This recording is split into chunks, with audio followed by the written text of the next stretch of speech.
She became the first black female billionaire in history. Her TV show reigned for 25 consecutive years. Presidents sought her opinion. When she recommended a book, it became a bestseller overnight.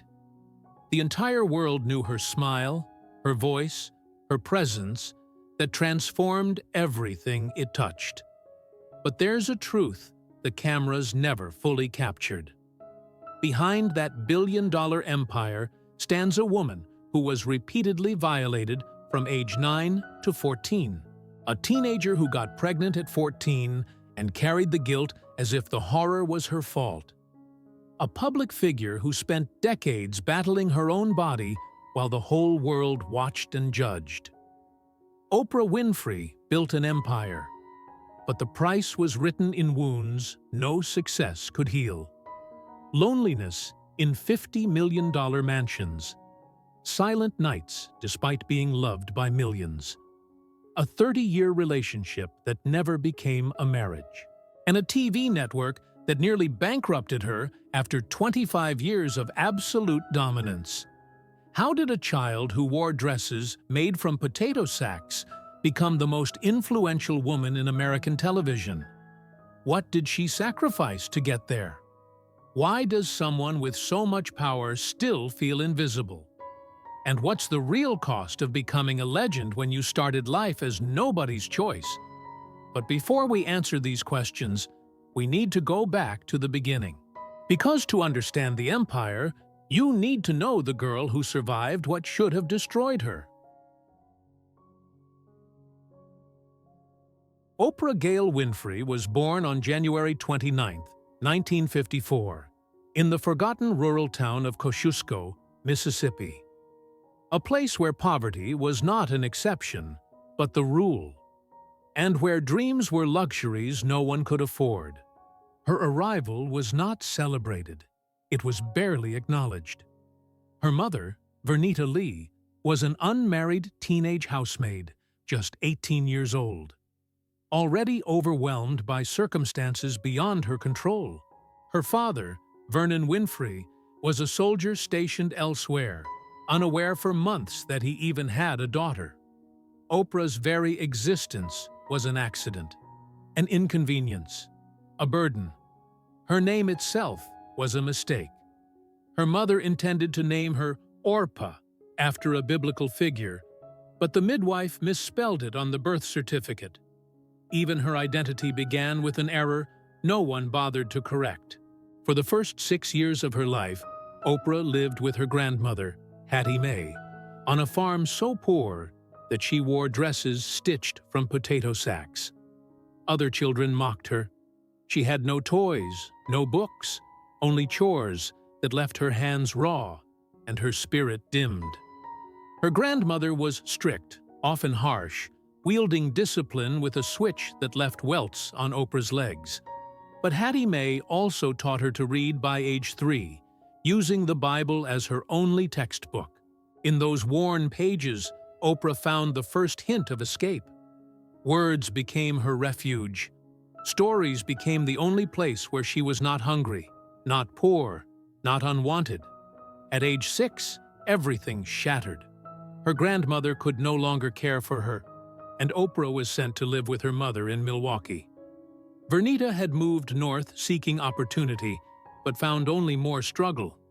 She worked long hours as a maid, leaving Oprah in the care of relatives and family friends. That is when the nightmare truly began. At 9 years old, Oprah was raped by her 19-year-old cousin. It was not a single incident. It happened again and again. Then came an uncle, then a family friend. Each time she was told to stay silent. Each time, the shame burrowed deeper. Years later, Oprah would confess with devastating honesty, "I was sexually abused from the time I was 9 years old until I was 14. I didn't know what was happening to me. I blamed myself. Cheat." She carried that blame like a stone tied around her neck. The adults who should have protected her either did not notice or chose not to see. Her mother, exhausted and distant, seemed unreachable. Oprah learned early that her pain did not matter, that her voice had no power, that survival meant silence. School became her only sanctuary. Teachers noticed something unusual about the quiet girl with the haunted eyes. She was brilliant, reading at levels far beyond her age, speaking with a precision and poise that seemed impossible given her circumstances.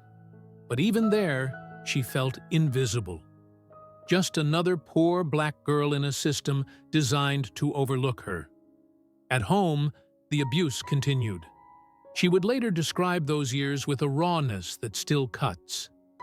"I lived in fear every single day. I didn't know who to trust.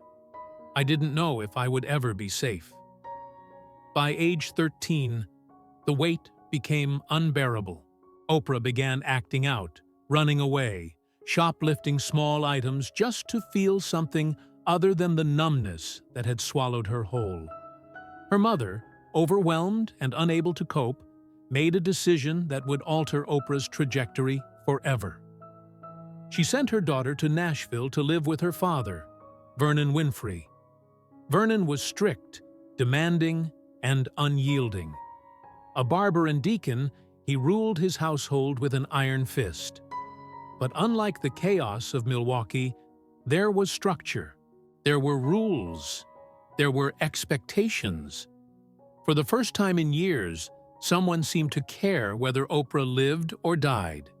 Yet even that stability came too late to stop what happened next. At 14 years old, Oprah discovered she was pregnant, the result of the abuse she had endured for years. The shame was suffocating. She tried to hide it, wearing baggy clothes, praying the nightmare would somehow disappear. But secrets that heavy cannot stay buried. When her father finally discovered the truth, the disappointment in his eyes was almost worse than the abuse itself. The baby was born prematurely and died within weeks. Oprah would later say, "I thought that baby's death was my punishment for being a bad girl." In those words lies the cruelest truth of her childhood. A little girl, violated and broken, blamed herself for horrors inflicted upon her by adults who should have been her protectors. The trauma did not end when the abuse stopped. It wove itself into the fabric of her identity, a shadow she would spend decades trying to outrun. Her childhood was not a foundation. It was a battlefield, and the scars carved into her soul during those years would shape every choice, every ambition, every desperate climb toward a life where no one could ever make her feel powerless again. The pregnancy was Oprah's darkest secret, a ticking time bomb she carried with terror and shame. At 14 years old, her body was changing in ways she could not hide much longer, and the weight of what was happening crushed her spirit more than any physical burden ever could. She did not tell anyone, not her mother, still distant in Milwaukee, not the adults at school who praised her intelligence but never saw the desperation behind her eyes. And certainly not Vernon, the father who had taken her in, but whose strict discipline made her fear his disappointment more than anything else. For months she wore oversized clothes, avoided mirrors, and prayed in silence that somehow the nightmare would end. But nightmares do not disappear because we wish them away. When Vernon finally discovered the truth, the confrontation was devastating. There was no sympathy, no tenderness, only the cold shock of betrayal in his eyes. How could this happen? How could she disgrace the family like this? The questions cut deeper than any answer she could give. Because the truth, that she had been violated repeatedly for years, was a truth she did not yet have the strength to speak aloud. In February 1968, Oprah gave birth prematurely to a baby boy. He was fragile, barely clinging to life, and within 2 weeks, he died. For most people, the death of an infant is an unbearable tragedy.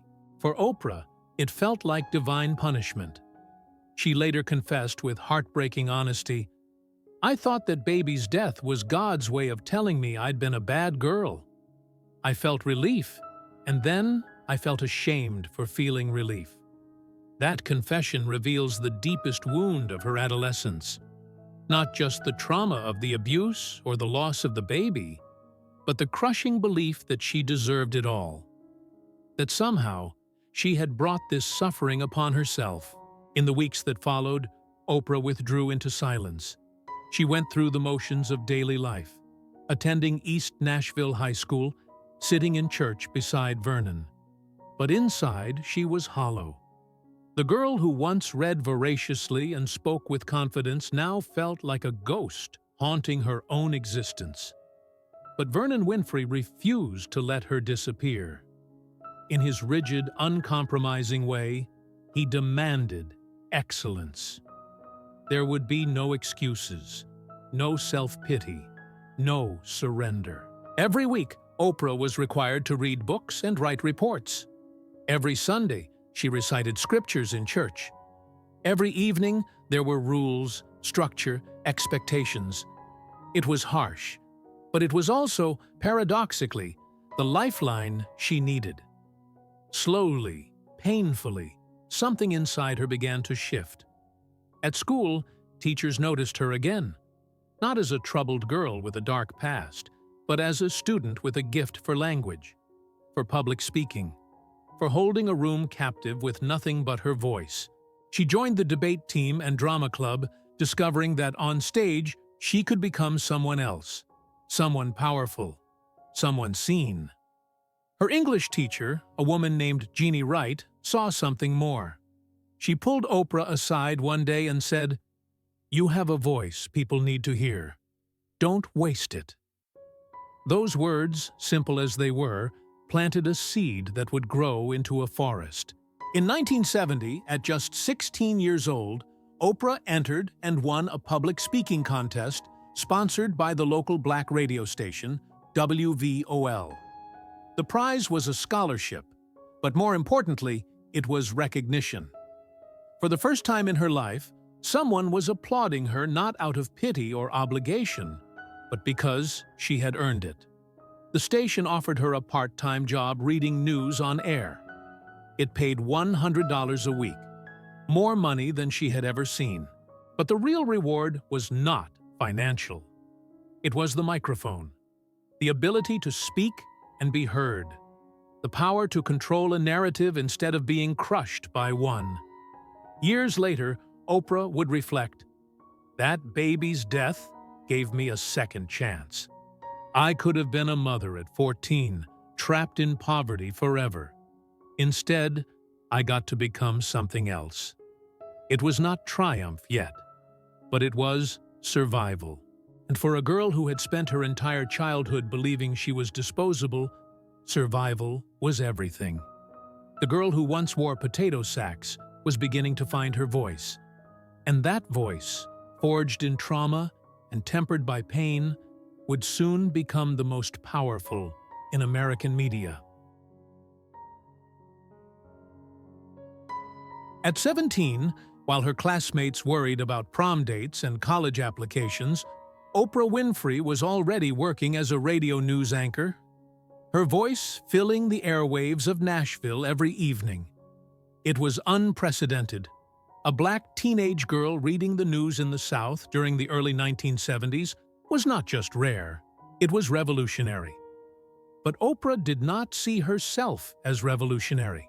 She saw herself as lucky, terrified that at any moment someone would realize she did not belong and take it all away. Tennessee State University offered her a full scholarship, and she accepted, enrolling as a speech and drama major. But unlike her peers who lived on campus, immersed in college life, Oprah continued working at the radio station, splitting her time between classrooms and broadcast booths.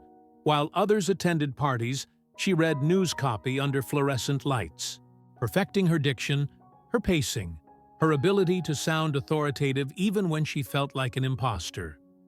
Then came the call that changed everything. In 1973, at just 19 years old, Oprah was offered a job at WTVF Television, Nashville's CBS affiliate, as a weekend news anchor.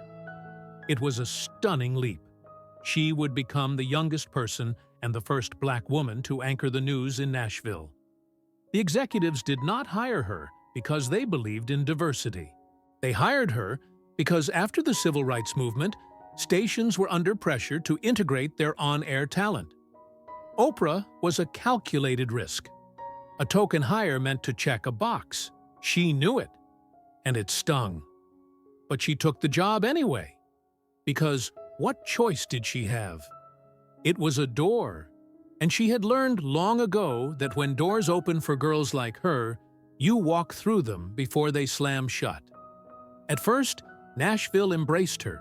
Viewers were charmed by the young woman with the warm smile and expressive eyes, someone who seemed genuinely moved by the stories she reported. But Oprah struggled behind the scenes. She was emotional. Too emotional for the detached objectivity news anchors were supposed to project. When covering tragedies, house fires, car accidents, families torn apart, she cried on air. Her producers scolded her.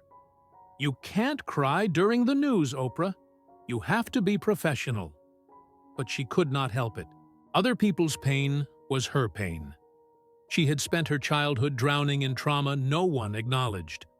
Now, when she saw suffering, she could not look away. In 1976, she was recruited to WJZ Television in Baltimore, a much larger market. It seemed like a promotion, a validation. But Baltimore broke her in ways Nashville never had.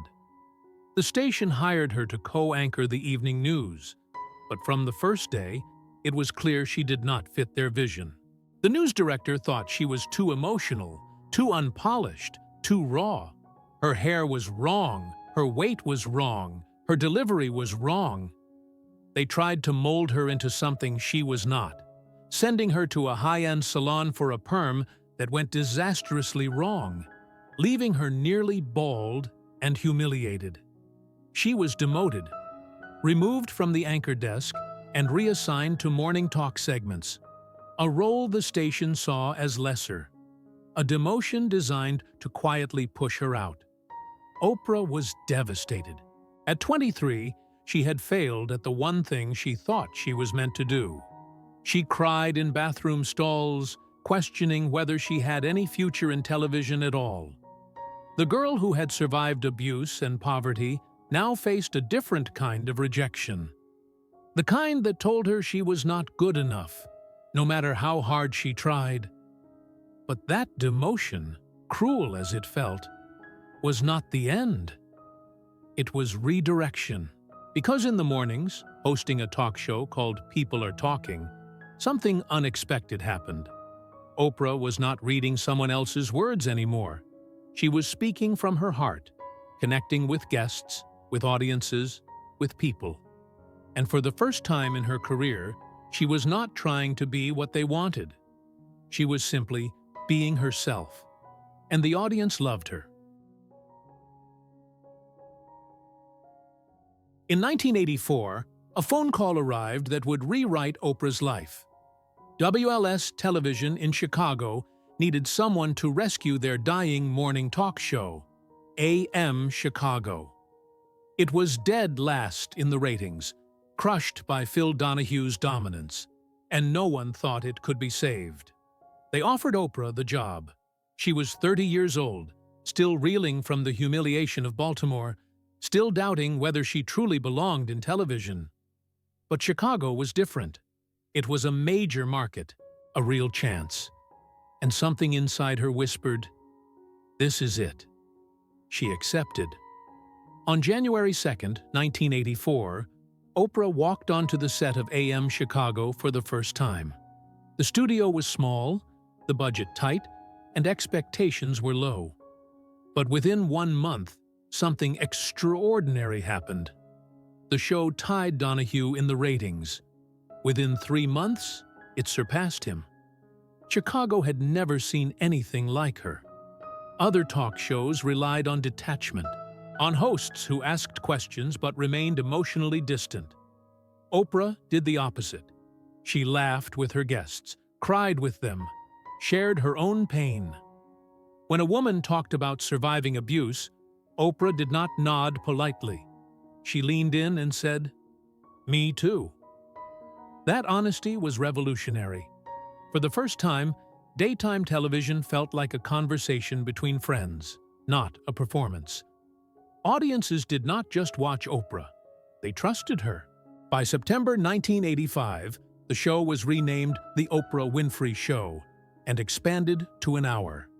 And then came the call that elevated her from regional sensation to national phenomenon. King World Productions wanted to syndicate the show nationally, launching it in 138 markets across America. On September 8, 1986, The Oprah Winfrey Show debuted nationwide. Within months, it was the #1 talk show in America, a position it would hold for the next 23 years.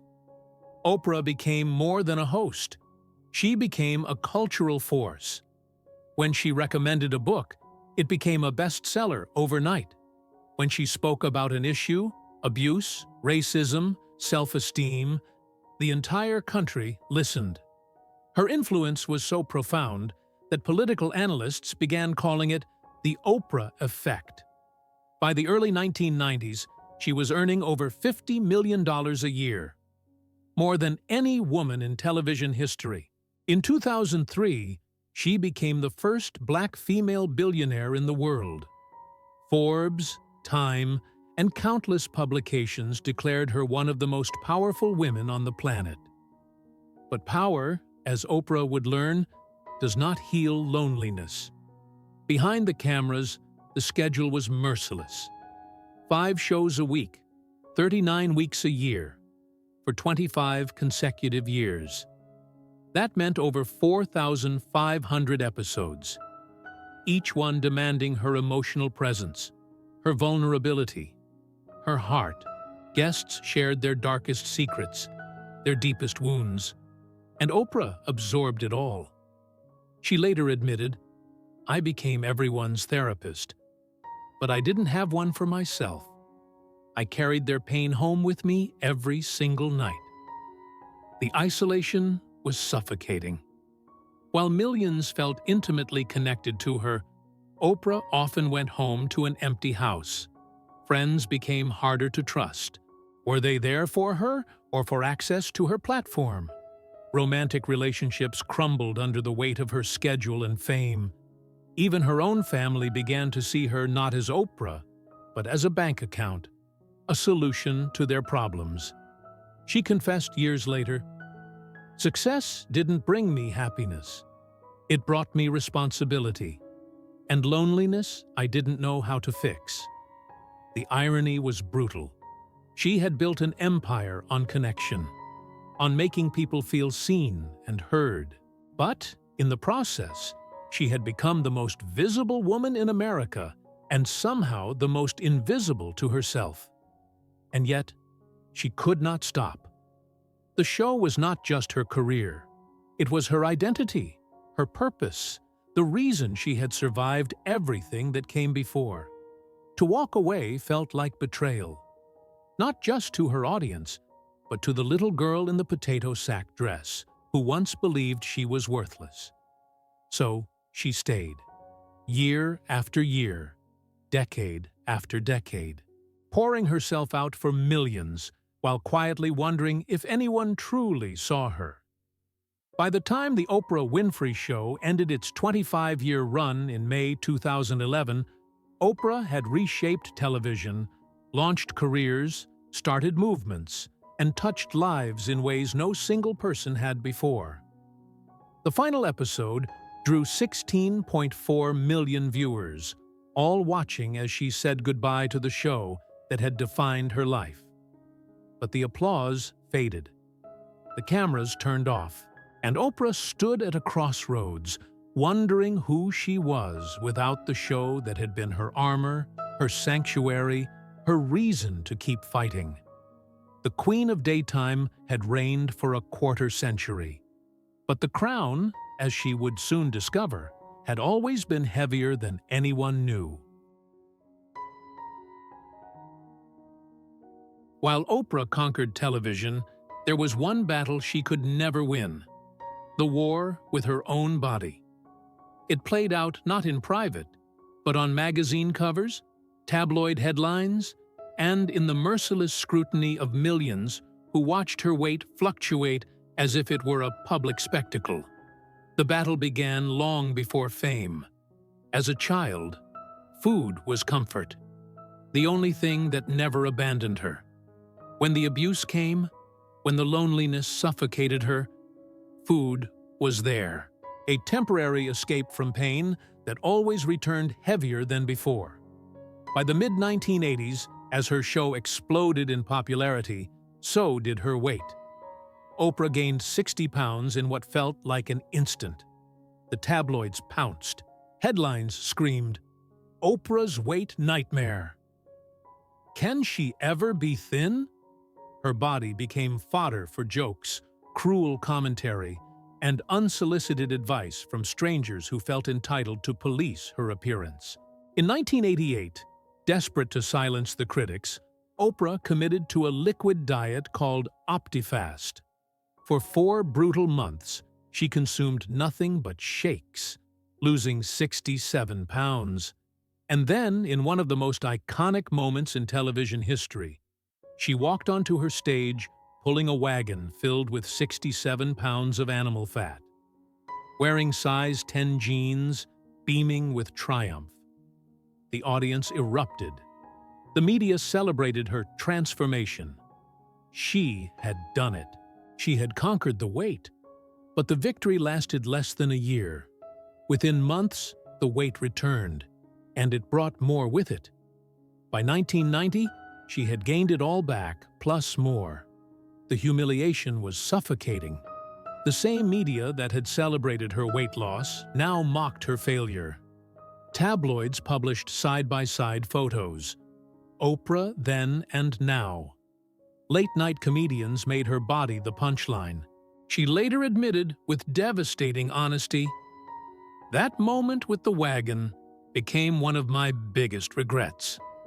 I lost the weight for the wrong reasons. Not for health, but to prove to the world I could do it. And when I gained it back, I felt like I had failed again."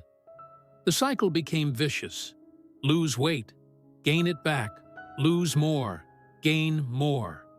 Each time, the shame cut deeper. Because this was not a private struggle. It was a public spectacle watched by millions who either rooted for her or judged her. And sometimes both at once. Behind the fluctuations was a truth Oprah struggled for decades to speak aloud. Food was not the enemy. Trauma was. The weight was not about discipline or willpower. It was armor. Protection against a world that had violated her as a child and continued to scrutinize her as an adult. In a groundbreaking 1995 interview with her own trainer, Bob Greene, Oprah confessed on air, "I use food the way an addict uses drugs, to numb the pain, to fill the emptiness." That confession was revolutionary. America's most powerful woman admitting she was not in control. But even honesty did not stop the cycle. By the 2000s, Oprah's weight had become a recurring storyline in her own life. Magazines tracked every pound. Viewers watched her size change season by season. She tried every diet, every trainer, every wellness guru. And still, the weight returned. In 2015, she invested millions in Weight Watchers, appearing in commercials declaring, "I love bread." It was meant to be empowering, relatable. But critics saw it as another failure to accept herself. Another capitulation to an industry that profited from women's shame. Oprah herself later reflected, "I've spent more time thinking about my weight than almost anything else in my life. That breaks my heart, because I've accomplished so much, and yet this one thing made me feel like I wasn't enough." That is the cruelest irony. A woman who built a billion-dollar empire, who influenced elections, who changed culture itself, still went to bed some nights hating the reflection in the mirror. The battle is not over. Even now, in her 70s, Oprah speaks openly about her struggles with weight, with food, with the body that carried her through unimaginable trauma and unimaginable triumph. Because some wounds do not heal with success. Some scars remain visible no matter how brightly the spotlight shines. And Oprah's body, scrutinized for decades, became a battleground where victory was never truly possible. Only survival. Only the exhausting, heartbreaking work of waking up and trying again. In 1986, the same year the Oprah Winfrey Show launched nationally, Oprah met Stedman Graham at a charity event. He was tall, handsome, a former athlete turned public relations executive. Their chemistry was immediate, and within months, they were dating. For a woman whose romantic history was marked by failed relationships and heartbreak, Stedman seemed different. He was stable, supportive, and unlike the men before him, he was not intimidated by her rising power. He celebrated it. In 1992, Stedman proposed. Oprah said yes. The world celebrated. America's queen would finally have her king. Wedding plans began. Magazines speculated about dates and dresses. It seemed like a fairy tale ending. But the wedding never happened. Year after year, Oprah postponed. First, it was the show's schedule. Then, it was business commitments. Then, it was simply uncertainty. In 1993, she quietly admitted in an interview, "I realized I didn't actually want to be married. I wanted the wedding, but not the marriage." That confession stunned millions. How could the woman who championed love and connection not want marriage? But Oprah understood something most people refused to accept. She had built a life where partnership, in the traditional sense, could not exist. Marriage required compromise. It required shared time, shared decisions, shared space. Oprah's empire demanded all of her. The show, the production company, the magazine, the charities. There was no room left for anyone else. Not really. Stedman stayed. For over 30 years now, they have remained together, but unmarried, living largely separate lives. He has his career, his own identity. She has hers. They see each other when schedules align, maintain separate homes, and rarely appear publicly together. To outsiders, it looks like the perfect modern relationship, but Oprah has admitted with heartbreaking honesty, "I think about the fact that I don't have children, and I wonder if I'll regret it when I'm old and alone." The choice to not have children was deliberate. Oprah knew from her own childhood what it meant to be raised by a mother who was overwhelmed, distracted, unavailable. She refused to become that. "I could not have been the mother they deserved and still built what I built," she confessed. But the choice came with a cost. While she mentored thousands of girls through her leadership academy in South Africa, while she called her audience "my children," late at night, the silence in her mansion was deafening. Friends describe Stedman as more of a companion than a traditional partner. He does not travel with her on business trips. He is not at every major event. When Oprah hosts intimate dinners, he is often absent. Their relationship exists in the margins of her life, not at the center. She once admitted, "Stedman and I have a spiritual partnership, but if I'm being honest, I've spent most of my life alone." That loneliness is perhaps the most haunting truth of Oprah's story. She is surrounded by millions who love her, yet emotionally isolated in ways fame made inevitable. The little girl who craved affection grew into a woman who built walls so high, even love could not fully scale them. Stedman is still there, still steady, still patient. But even he admitted in a rare interview, Oprah's first love is her work. I've always known that.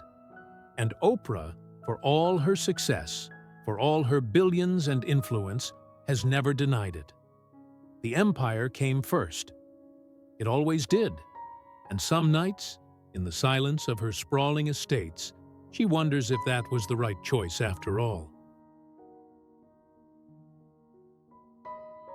In 1986, the same year her show went national, Oprah made a decision that would separate her from every other talk show host in history. She founded Harpo Productions, Oprah spelled backward, and became not just the star of her show, but its owner. It was an audacious move. No woman, and certainly no black woman, had ever owned her own production company on this scale. Industry insiders doubted her. Network executives condescended. But Oprah had learned from watching others control her narrative for too long. She later explained, "I saw what happened to people who didn't own their work. They built empires for other people and ended up with nothing. I refused to let that be my story." By 1988, Harpo Productions was generating over $125 million annually. Oprah did not just host her show. She produced it, controlled every aspect, from guest selection to final edit. When networks pushed back, she reminded them she owned it. They needed her more than she needed them. The empire expanded rapidly. Harpo began producing films, starting with The Women of Brewster Place in 1989, and later Beloved in 1998, where Oprah starred alongside Danny Glover. Though Beloved failed at the box office, it demonstrated her willingness to tackle difficult, important stories, even when they were not commercially safe. In 2000, she launched O, the Oprah Magazine, a monthly publication that became an instant success, reaching circulation numbers that made it one of the most successful magazine launches in history. Her face graced every cover, a decision critics mocked, but audiences embraced. By 2003, Forbes named her the first black female billionaire in the world, with a net worth exceeding $1 billion. She was not just wealthy, she was one of the most powerful business figures in America, male or female. But the numbers told only part of the story. Behind the balance sheets was a woman working 16-hour days, sleeping 4 hours a night, sacrificing health, relationships, and rest on the altar of empire building. Friends worried. Her doctor warned her about stress, high blood pressure, exhaustion. But Oprah could not stop. The work was not just ambition, it was survival. As long as she was building, creating, producing, she did not have to sit still. She did not have to face the silence. She admitted years later, "I worked myself to the point of exhaustion because stopping felt like dying. If I wasn't producing something, I didn't know who I was." The empire was vast: television production, film, publishing, eventually a cable network. But each success demanded more. More hours, more energy, more pieces of herself handed over to the machine she had built. By the mid-2000s, Harpo Studios in Chicago was a sprawling complex, employing hundreds. Oprah walked its halls like a general surveying her troops. But even there, surrounded by people whose livelihoods depended on her, she felt alone. Because when you become the empire, you are no longer a person. You are a brand, a symbol, a machine that must keep running, no matter how tired the operator becomes. And Oprah, for all her billions, was tired in ways money could never fix. For years, Oprah carried her childhood trauma in silence. Even as she sat across from guests who shared their own stories of abuse, she nodded, offered compassion, asked gentle questions, but she never said the words that burned inside her. Me too. That changed in 1986, during an episode about sexual abuse. A guest was describing her experience when something inside Oprah cracked. She interrupted, her voice shaking, and said on live television, "I was raped at age 9. The studio fell silent. The cameras kept rolling. And in that moment, Oprah Winfrey stopped being just a talk show host and became something more powerful. A survivor willing to speak. The response was immediate and overwhelming. Thousands of letters poured in from viewers sharing their own stories of abuse, many for the first time. Women who had carried shame for decades suddenly felt permission to speak. Oprah had not just shared her story. She had shattered a silence that had suffocated millions. But the revelation came with a devastating cost. Her family erupted. Relatives who had been complicit in the abuse, or who had turned blind eyes, suddenly found themselves implicated. They accused her of lying, of exaggerating, of exploiting her past for ratings. Some stopped speaking to her entirely. Her mother, Vernita, was furious. In her mind, family secrets were meant to stay buried. Oprah had violated an unspoken rule, and the betrayal felt personal. Their already fragile relationship fractured further. Years later, Oprah would admit, "Telling the truth cost me my family, but keeping silent was costing me my soul." The public revelation transformed her show. Oprah began dedicating episodes to topics that had been taboo: incest, molestation, child abuse, trauma. Experts appeared, survivors spoke. And slowly, the shame that had kept these horrors hidden began to lift. In 1991, she testified before the U.S. Senate Judiciary Committee in support of the National Child Protection Act, legislation designed to establish a national database of child abusers. Her testimony was powerful, personal, and devastating. She spoke not as a celebrity, but as a survivor demanding change. The bill passed and became known as the Oprah Bill. It was signed into law by President Bill Clinton in 1993. For the first time, her influence had translated into legislation that would protect children nationwide. But activism, Oprah discovered, meant carrying the weight of millions of stories that mirrored her own.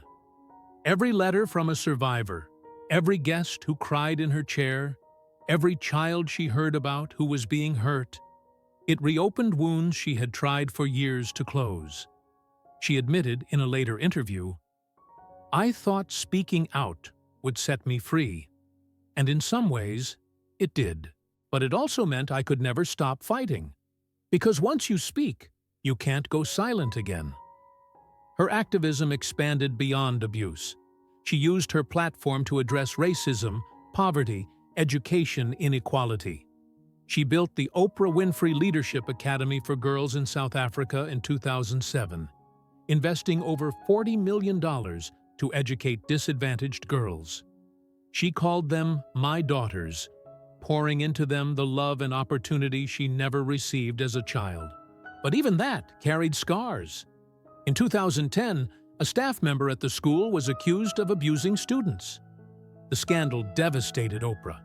She flew to South Africa immediately, met with the girls, and sobbed publicly, "I feel betrayed.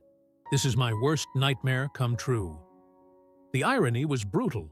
She had built a sanctuary for girls who had suffered as she had. And still, the darkness found them. Yet she did not walk away. She strengthened oversight, hired new leadership, and stayed. Because walking away would have meant abandoning the girls the way she once felt abandoned. Oprah's activism was never performative.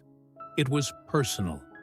Every child she saved felt like saving the little girl in the potato sack dress who once believed no one would ever care.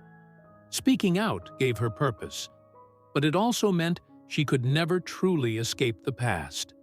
She could only transform it. One story, one law, one child at a time. In 2011, after 25 years of unparalleled dominance, Oprah made the boldest and riskiest decision of her career. She ended the Oprah Winfrey Show to launch her own cable network, OWN, the Oprah Winfrey Network. It was supposed to be the crowning achievement of her empire. A network built entirely around her vision, her values, her voice. Discovery Communications partnered with her, investing hundreds of millions. The launch was announced with enormous fanfare. The world waited. And then, on January 1st, 2011, OWN debuted. Within weeks, it became clear something was terribly wrong. The ratings were disastrous, shows flopped, audiences did not connect. Critics called it a vanity project doomed to fail. Advertisers pulled out. Insider reports leaked that the network was hemorrhaging money. Estimates suggested losses of $330 million in the first year alone. For the first time in decades, Oprah was failing publicly. And, unlike her weight battles, which she could deflect with humor, this failure was existential. She had staked her reputation, her fortune, and her legacy on OWN. If it collapsed, so would everything she had built. The pressure was suffocating. She later confessed, "There were nights I couldn't sleep. I would lie awake thinking, I've made a terrible mistake. I've destroyed everything." Employees described her during those early years as frantic, micromanaging every detail, desperately trying to fix what was broken. She appeared on air more frequently, hoping her presence would save the sinking ship. But even Oprah's magic could not reverse the tide. By 2013, Discovery executives were privately discussing whether to shut OWN down entirely. Oprah was faced with a humiliating reality. Her first major failure in 25 years, broadcast for the world to see. But Oprah did not quit. Instead, she made a painful decision. She moved to Los Angeles, leaving Chicago behind. The city that had made her, the studios where she had reigned for a quarter century. She installed herself in OWN's offices and rebuilt the network from the ground up. She changed the programming strategy, focusing on scripted dramas instead of talk shows. The breakthrough came in 2013 with The Haves and the Have-Nots, a Tyler Perry drama that became a surprise hit, drawing millions of viewers. Slowly, painfully, OWN began to stabilize. By 2017, the network was finally profitable. By 2020, Discovery bought out Oprah's remaining stake for over $70 million, allowing her to step back while OWN continued as a successful cable brand. But the scars remained. Oprah later admitted, "OWN almost broke me. I lost more money than I'd ever lost. I questioned whether I still had what it took. For the first time in my life, I wondered if I was done." The failure taught her something success never had: humility. For decades, everything Oprah touched turned to gold.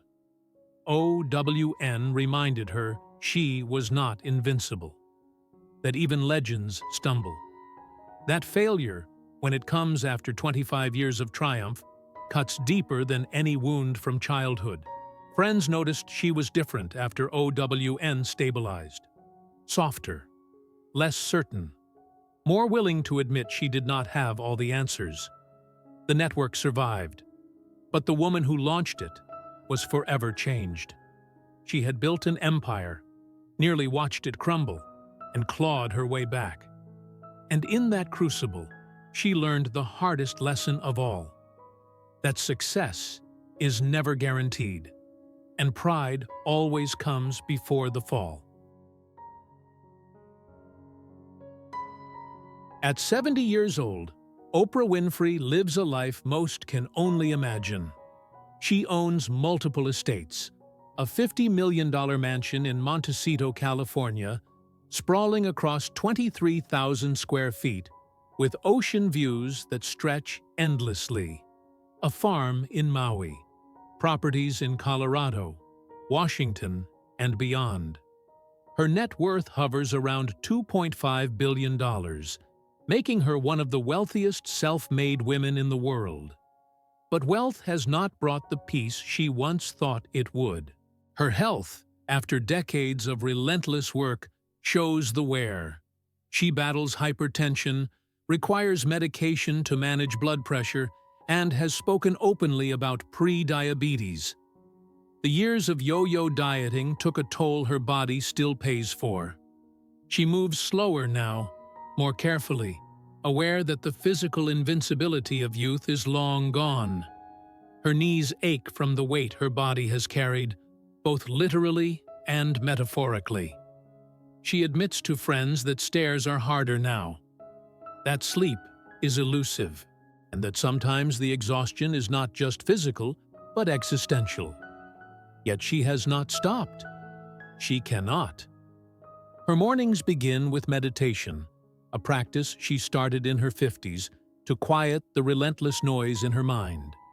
She walks the grounds of her estate, often alone, reflecting on a life that defied every statistic meant to define her.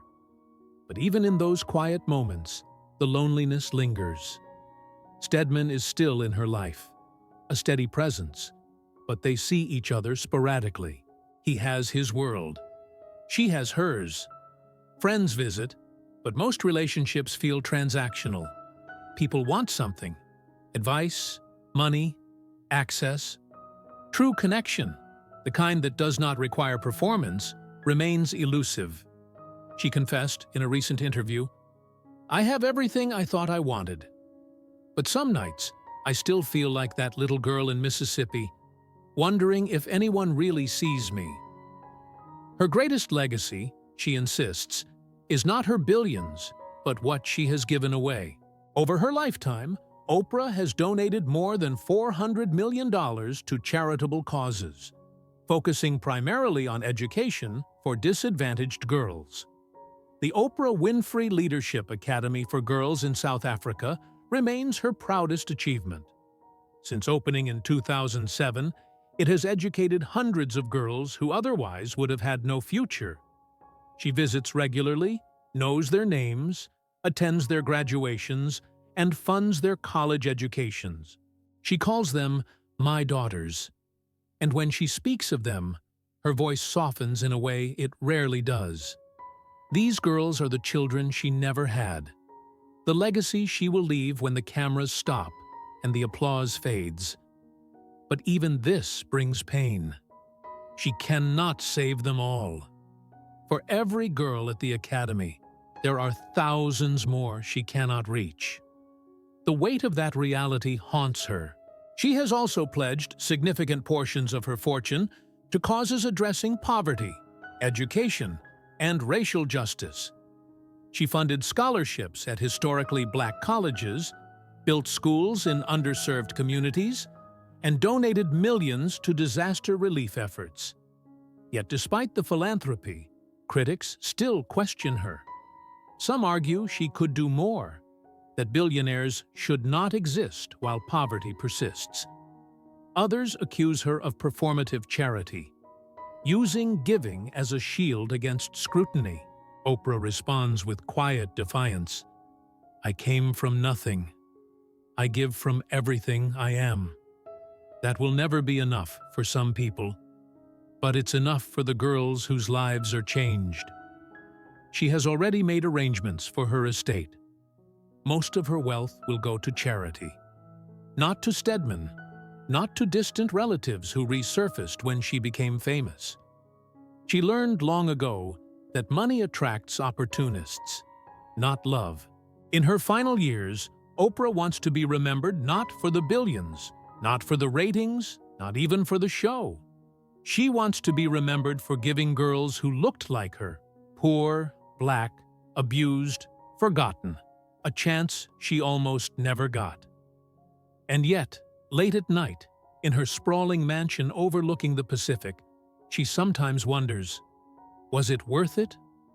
The loneliness, the sacrifices, the relentless grind? She does not have an answer. Only the quiet understanding that her life, for all its triumphs and scars, belongs now to history. And history, she knows, rarely remembers how lonely the legends were. Oprah Winfrey rose from a childhood no child should endure. Abused, violated, abandoned, told she was worthless, to become one of the most powerful women in modern history. She built a billion-dollar empire, reshaped television, influenced elections, and gave voice to millions who had been silenced. But her story is not a fairy tale. It is a reminder that success does not erase trauma, that wealth cannot buy peace, that even the most powerful among us carry wounds no spotlight can heal. She survived what should have destroyed her. She turned shame into strength, pain into purpose, invisibility into influence. And yet, even now, in her sprawling estates surrounded by accolades and achievements, the loneliness lingers. The little girl in the potato sack dress still whispers, "Am I enough?" Oprah's life teaches us that greatness comes with a cost. That empire building often means sacrificing intimacy, that the world will celebrate your victories, but rarely acknowledge the scars you carry to earn them. She gave us her voice, her vulnerability, her truth. But in return, she surrendered privacy, peace, and perhaps love itself. So here is the question her story leaves us with. What are you willing to sacrifice for the life you dream of? And when you reach the summit, will the view be worth the climb? If Oprah's journey moved you, challenged you, or reminded you that even legends are human, leave a like, share your thoughts in the comments. What lesson will you take from her story? And subscribe, because every legend has layers the world never sees, and we are here to uncover them. Oprah Winfrey's legacy is not perfection. It is resilience. It is the refusal to let trauma define her, even when it scarred her. It is the choice to give others the chances she never had, even when the cost was everything. Her story is not finished, but the chapters we have witnessed remind us of a truth we often forget, that behind every empire is a person. Behind every legend is loneliness, and behind every triumph is a wound that never fully heals. Oprah conquered the world, but some battles, she reminds us, are fought in silence. And some victories are measured not in billions, but in the quiet courage to wake up and try again.